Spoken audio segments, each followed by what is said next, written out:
In this brief tutorial, I will demonstrate the solution to the issue of WhatsApp notifications not appearing on your home screen. Open the WhatsApp application and tap on the three dots at the top right corner of the screen. Select Settings from the menu.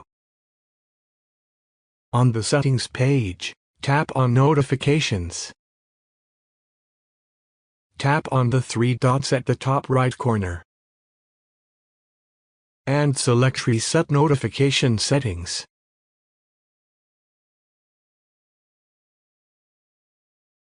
Check if the issue is resolved. If not, proceed to the next step. Open your phone's settings and scroll down to Apps. Search for WhatsApp and tap on it. Tap on App Notifications and toggle on the switch next to Allow Notifications. Ensure that the options for Lock Screen Badge and Pop-up are turned on. By following these steps, you should now receive WhatsApp notifications on your home screen.